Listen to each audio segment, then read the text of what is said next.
dia a todos, que todos sintam-se bem nesse local, né? Eu sempre digo que aqui é um bom lugar e peço misericórdia para que me tolerem aqui até a volta de Jesus, né? Porque eu quero ficar aqui. Certa vez Jesus falou para os discípulos: o povo foi embora e vocês? Aí Pedro falou assim: mas para onde que eu vou, Senhor? Vou ficar com você. Essa é a minha mentalidade. Quero conversar com vocês um pouquinho. Aí eu estive viajando e fiquei um mês fora aí, né? Eu até ia ficar doido, mas as coisas para onde eu estava ruim. Não no local que eu estava, mas muito quente assim, a gente não dormia, né? É complicado, né? E eu estava com saudade desse clima aqui, né? Vocês aqui estão no céu e eu também. Se vocês forem para outro lugar, lá para o Nordeste, vocês vão ver coisas que vocês vão para lá e já querem voltar embora, ou você fica lá vai ter saudade desse lugar. Aqui é um bom lugar, né? Sentia saudade da igreja, eu estive lá em uma igreja, preguei lá também estava um pouco calmo assim, mas os Caleb estavam dando uma força, então estava um pouco mais agitado. Eu quero conversar um pouquinho com vocês a respeito de destruidor e restaurador. Em nossos dias, há a destruição e a restauração. Concorda comigo? Até nas clínicas dentárias tem as restaurações, eu nunca viram falar. Tem, e tem o destruidor, que são os vírus, são as cáries, tártaros, e essas coisas. Eu estou falando do dente da pessoa. Mas, entrando um pouco mais no físico, há outros tipos de destruidores que destroem o corpo da pessoa, e há também o restaurador, que é o médico. Você vai lá, por que você vai no médico? Para restaurar a tua saúde, ver se dá uma melhorada. Então eu quero conversar um pouquinho sobre destruidor e restaurador. No capítulo, vamos abrir a Bíblia, sobre uma praga que nos dias ele era um destruidor. Em 1 Samuel 11, pode achar a Bíblia. Ali aparece um destruidor. E Deus interviu para que não houvesse a destruição. Mas destruir casas e outras coisas, ainda tudo bem. Mas destruir alguma coisa do nosso corpo é ruim, né? Vamos lá. Em 1 Samuel 11, acharam? Aqui apareceu um grande destruidor chamado de Naás. E esse Naás, lá na língua hebraica, eu não sei como que se expressa, mas transferido aqui para o português, ele dá assim, quase uma rima com Satanás. Esse Naás, eu só vou contar a história. Nos dias de Samuel, Naás, ele viu o povo de Deus como um empecilho. Algo, esse povo eu não estou gostando. E ele reuniu um grupo muito grande, um exército, e ele era descendente de Amon, dos Amonitas. Então ele já veio de uma descendência louca, que era uma cruza de pai com filha. Tudo bem. O que acontece? Ele invadiu Israel e queria furar o olho de todo o cristão, furar o olho direito. Mas ele podia falar assim, furar um olho. Não, mas ele escolheu o direito, com uma finalidade, porque as tábuas da lei são duas, uma à direita e a outra à esquerda. Tudo bem? Com outra oportunidade a gente vai esmiuçar melhor isso aí. Mas ele era um destruidor, queria destruir o quê? Um olho do cidadão. Um olho do cidadão. A mentalidade de Naás era que todos ficassem que nem um pirata, tudo com o olho direito furado. Fica igual o galo cego, na hora da briga fica se arrogando e faz muito pouca coisa. O que acontece? Deus interviu e isso não aconteceu. Deus usou o rei, que era Saul, que ainda não era rei, e Deus se apoderou dele e destruiu. Andando mais um pouco lá para frente, lá nos dias do Novo Testamento, eu quero abreviar porque o tempo está curto, vamos chegar lá em Marcos 8:22. Ali, Deus interferiu porque Naás queria diminuir a metade da visão.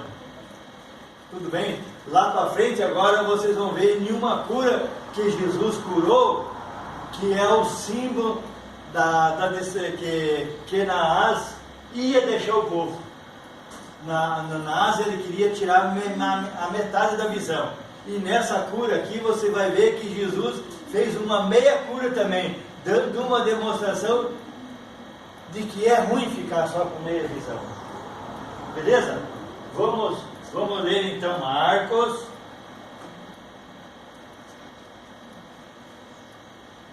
8.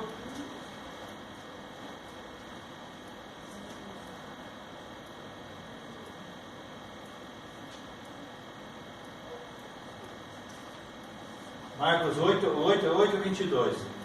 Podemos ler? Todos acharam? Então vamos lá.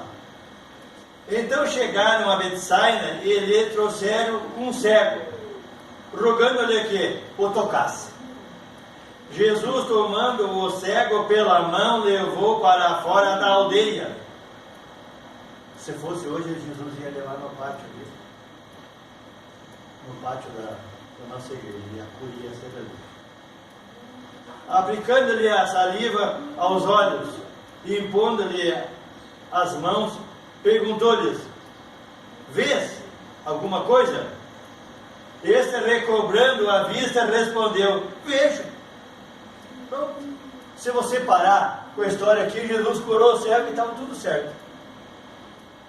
Por isso que a gente tem que ler o texto e o contexto. Existem algumas coisas que estão rolando em nossos dias, que o povo come de tudo, porque entende a mensagem de Atos 10, pitoca, não vai até o final. E ali Jesus está falando para Pedro: mata e come. E eu vi uma pregação lá no YouTube, que o pastor estava pregando que Pedro comeu. Mas que coisa! A Bíblia diz assim que foi levado para o céu. Ali era uma visão, não era uma realidade. Entendeu? Então a gente tem que ler o texto e o contexto. Se você ler até aqui, o cego sarou. Podemos contar a história até aqui. Então o cego diz: vejo, o cego falou assim: vejo os homens porque como árvores o vejo andando. O cego reclamou. Jesus falou: vês? Ele falou: vejo. Mas eu vejo as pessoas andando igual uma árvore. Ele estava vendo embaçado assim. Eu vejo as pessoas igual uma árvore que se move. No verso 25, isso aqui assim, ó. Então novamente ele pôs as mãos nos olhos. E ele, passando a ver claramente, ficou restabelecido. E tudo via distinguidamente e perfeito. Entendeu? É ruim, às vezes, lá em casa minha esposa fala: lava meu óculos, porque eu vejo que ela está chegando meio embaçada, e o meu também. E sem óculos é pior ainda, porque às vezes eu fico no saco, então a gente não consegue. Mas o desejo de Deus é que a pessoa fique vendo claramente, distinguindo 100%. Eu até já fiz uma pregação aqui mostrando os dinheiros, se vocês viram, né? A pessoa de longe vê os dinheiros tudo igual, mas se você chegar perto, eles não são iguais. Então a gente tem que ver bem distintas coisas, distinguir as coisas. Então o cego reclamou, porque Jesus fez uma meia cura. Eu nunca vejo ninguém pregar assim, mas eu prego. Jesus fez uma meia cura e falou: vê? O cego falou: vejo, mas não estou vendo do jeito que eu quero. Jesus tocou, daí sim, daí clareou, daí ficou chique, né? Diz a Bíblia que o cego até acompanhou Jesus. Olhando aqui, dá para você fazer uma parábola. As pessoas conhecem a Bíblia, mas não está distinguindo o correto. Quer dizer que tem uma meia visão. Eu fiquei feliz de esse Pia vir aqui, que ele está interessado em um estudo bíblico e quer ampliar mais o conhecimento, porque ele entendeu que o sábado é o dia do Senhor. Você está procurando o quê? Cura das vistas, irmão, espiritualmente. dos teus olhos, você está bom, você já veio até aqui, amém por isso, né? Mas ele está procurando, ele quer saber certas coisas. Eu estava sentado ali, ele falou assim, como é que as igrejas pregam que as almas estão se queimando no inferno? O quê? Falta de ler o texto inteiro. Lá em Atos 10, Jesus falou, mata e come. Parou ali, dava mais, matar e comer. Mas se você for até lá no final, aí Pedro fala, agora eu entendo que o Senhor não faz homem comum e imundo porque o Senhor purificou. Volto eu, Jesus não morreu pelos bichos, morreu por você e por mim, para purificar você e eu dos pecados. Concorda comigo? Os bichos permanecem tudo do mesmo jeito. Cachorro é cachorro, é imundo, a mesma coisa. Lá em Apocalipse 16, o verso 13, diz assim que João viu aqueles espíritos saindo da boca do dragão e da boca da besta e da boca do falso profeta, como rãs, que é imundo. Então, o que era imundo no passado, desde o dia da criação, é imundo até hoje. Os animais. Jesus morreu pelo ser humano. Mas agora vem uma outra história. Nós temos o tempo curto, quero atender um pouco. Vamos ler agora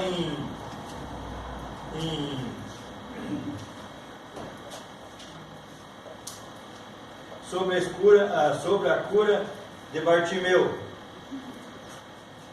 Sobre a cura de Bartimeu.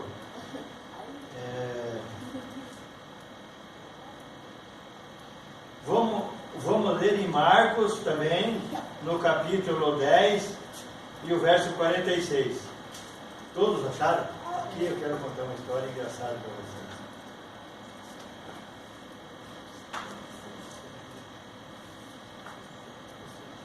Todos acharam? Aqui, gente. E foram para Jericó. Quando ele saía de Jericó, juntamente com os discípulos e numerosa multidão, essa numerosa multidão acompanhava Jesus pelos benefícios do quê? Do pão que se multiplicava, dos peixes que se multiplicavam, né? E mais algumas curas. Então o povo queria estar na companhia de Jesus e aquela grande multidão, mas muitos acompanhavam Jesus por esse benefício, não crendo que Jesus era o Filho de Deus. Eu fico triste porque tem gente que procura a igreja só para ganhar coisas, eu não vou dizer, mas ter um benefício, mas a mentalidade dele está fora da constituição da salvação. Fiquei feliz por você não veio pedir nada, você quer aprender a coisa de verdade. Você está aí de parabéns, Piara. Prometo ser um amigo teu, até falei para ele, vou na casa dele, pegar ele, vamos lá na casa do irmão do Divaldo, na segunda-feira, 7 horas, assistimos o filme, levo ele de casa, porque eu vi que ele está interessado. Assim fazia Jesus, curava quando a pessoa tinha interesse. Aqui o cego estava tão interessado que chegava a gritar. Vamos lá um pouquinho assim que é. Fala aqui, ó. Juntamente com ele, os discípulos e numerosa multidão. Bartimeu, cego, mendigo, filho de Timeu, estava assentado à beira do caminho. Bar quer dizer filho. Filho de Timeu. Nem o nome dele correto a gente não sabe. Só aqui está falando, ó, era filho de fulano que estava ali. E era cego. Agora a gente tem que entender um pouquinho. Vocês já viram falar em José? Ele era um grande historiador. Fábio José. Fábio José, exatamente. Ele era um grande historiador. E existem muitos livros deles rolando por aí. E eu aprendi algo dele. Timeu, ele era um cidadão romano, já de idoso, aposentado, não era, digamos assim, não fazia parte do povo de Israel, porque ele era romano, ele era um soldado. Então, Bartimeu, ele não era israelita, ele era o quê? Um romano também. Mas eles conheciam a mensagem de Jesus, estavam esperando, porque a gente tem que entender que Deus tem o seu povo espalhado em tudo quanto é canto. Vocês podem ler lá em Atos 10 que que aquele cidadão, o Cornélio também, nas veias dele, não corria ser um cristão, mas a mentalidade dele estava com a cabeça que era só Deus, entendeu? É assim que funciona. O que acontece? Esse cidadão, Timeu, ele era um cidadão romano, comandante de uma parte do exército romano. Mas ele, com o tempo, ele vai ficando idoso e se aposenta, ficou velhinho, igual muitos de nós. Morava em determinada localidade, aposentado, com a sua família. O que acontece? Voltamos lá de novo, naquele cidadão Naás que queria furar o olho dos cristãos. O que acontece? Roma entrou em guerra e alguns soldados, um grupo, passaram pela localidade onde Timeu morava, tomaram os bens e deixaram ele em uma miséria. Mas como ele era romano, ele montou um exército e quis ferir Roma. Quis ferir Roma de atrás dos seus bens, porque ele era romano e ficou em uma situação difícil. Mas o seu exército, por ser pequeno, foi falido, foram destruídos, morreu todos. E morreu também Timeu. Mas, para que a descendência de Timeu não se revoltasse contra Roma, aí vem a situação. Furaram os olhos dos filhos de Timeu, para que não se organizasse um outro grupo. Por isso que o cego Bartimeu fala assim: Senhor, que eu torne a ver. Está dando de entender que ele era, no passado, um cidadão de boa visão. Entendeu? Então é assim. Então, Bartimeu, irmão, no passado ele tinha uma visão boa, 100%, mas foi levazado os olhos para que não montasse outro grupo e se revoltassem contra Roma. A gente tem que entender que Deus é o restaurador.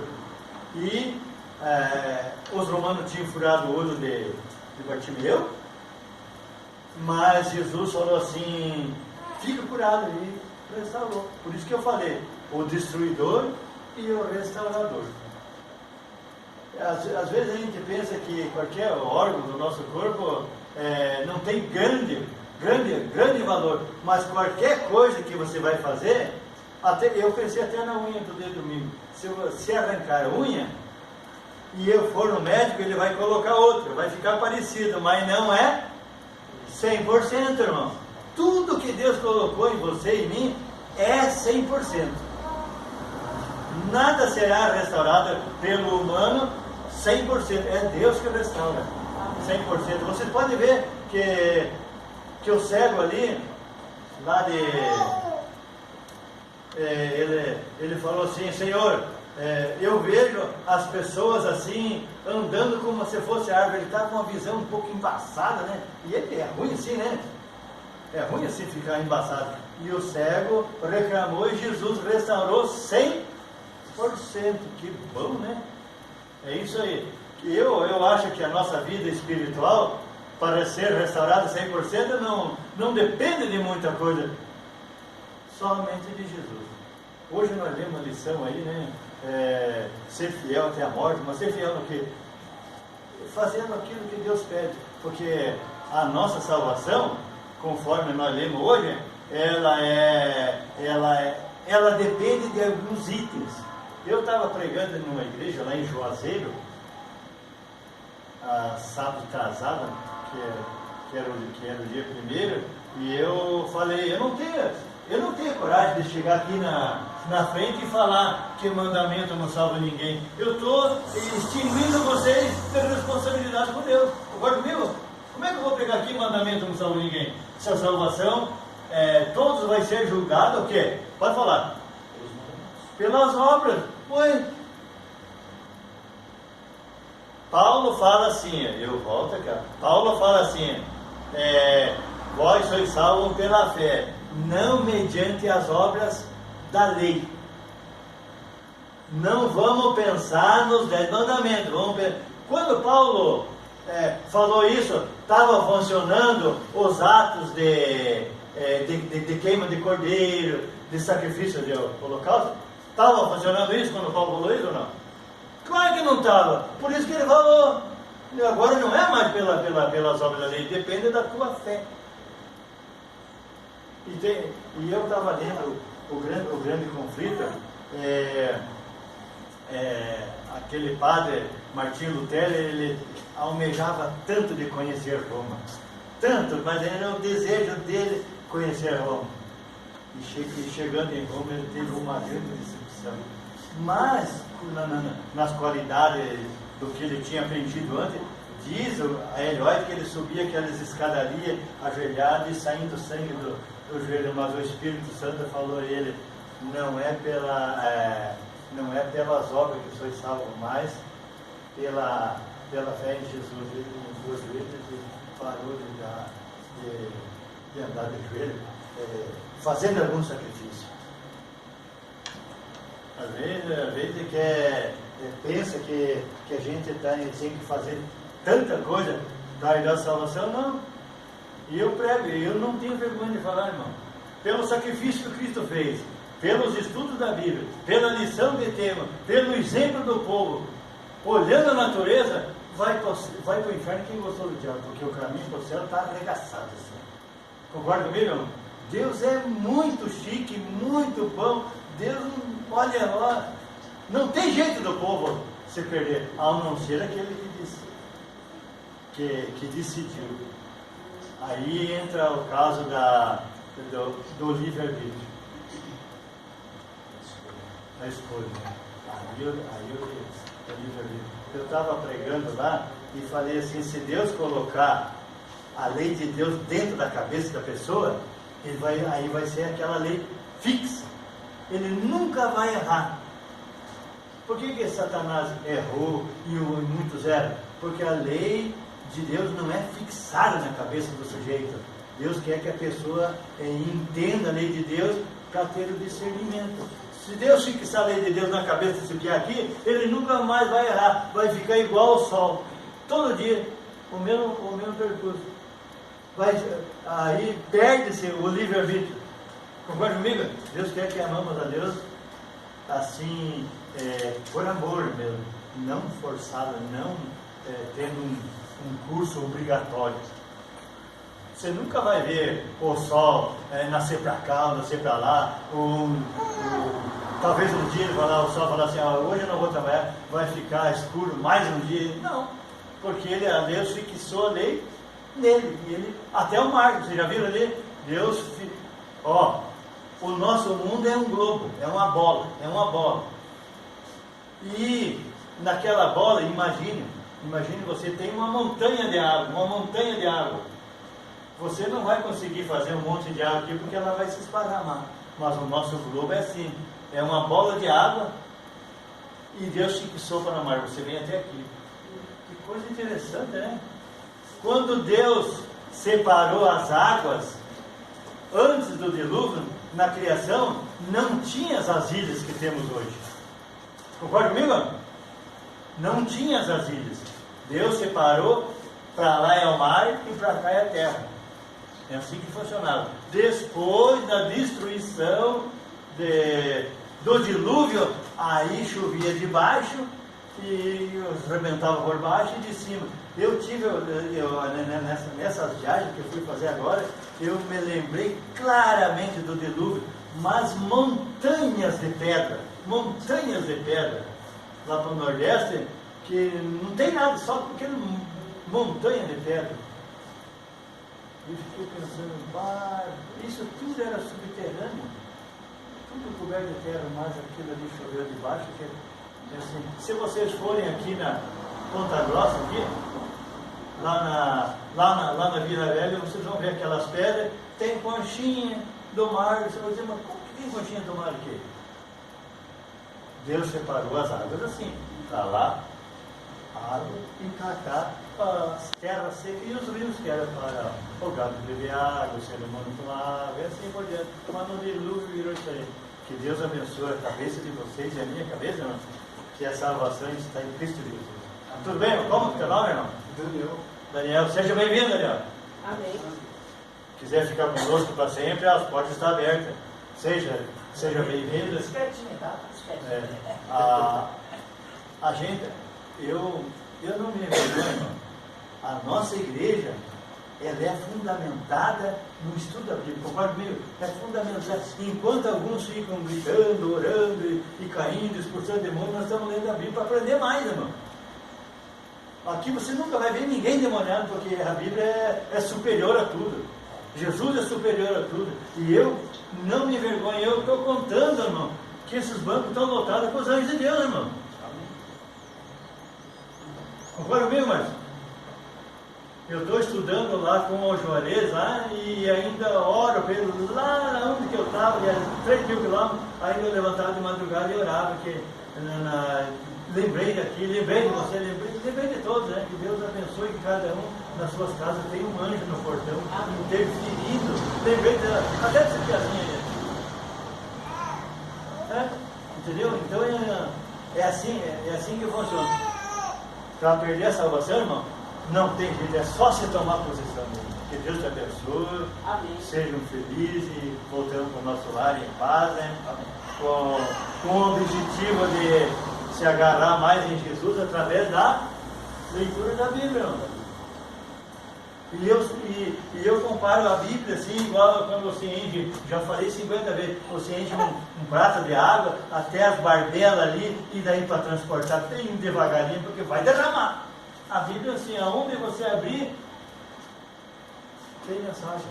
Aonde você abrir a Bíblia, tem mensagem. E coisas difíceis, que às vezes você não está entendendo aqui, aí vem o Espírito de profecia, desenchando tudo, né? Aqui, olha, eu nem, na minha casa, eu não me canso de falar para minha mulher, vamos orar a Deus, em gratidão de conhecer esse caminho, senão eu era um desse que andava por aí, talvez gritando pela rua de noite, né? Nem sei se estaria vivo, né? Hoje eu estou até de cabelinho cortado, bonitinho, chiquezinho, né? Mas porque a Bíblia mudando a mentalidade, mudando o jeito do povo andar, mudando o linguajar, é a Bíblia mudando tudo. É a Bíblia que é a palavra de Deus, né? É a Bíblia que transforma, né, os lares, né? Certa vez eu estava morando do lado de um outro adventista ali, e o pastor foi lá visitar ele, mas não sabia que ele, eu estava com o meu rádio ligado. Aí ele falou, poxa, a gente também tem uma escutando, ele falou, não, esse aí também é da igreja. Eu fiquei pensando, então até essas coisas identificam o cristianismo, né? Até essas coisas identificam o cristianismo. Irmão, vestes que atrapalham, na minha casa tem umas roupas lá das minhas meninas, e eu falei para a minha esposa, o dono não vai ver mais, rasguei e joguei no lixo. Até vergonhoso, entendeu? E teve coisa na minha casa que eu joguei, o dono anda procurando, eu nem sei nada, mas o lixeiro já levou embora. Tem coisa que a gente tem que agir, senão até quando que vai, irmão? Bora ver?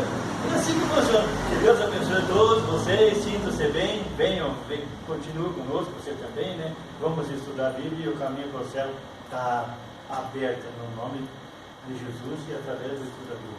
Amém. Beleza? Tem mais um ainda? Tem. Mas não pode ajudar.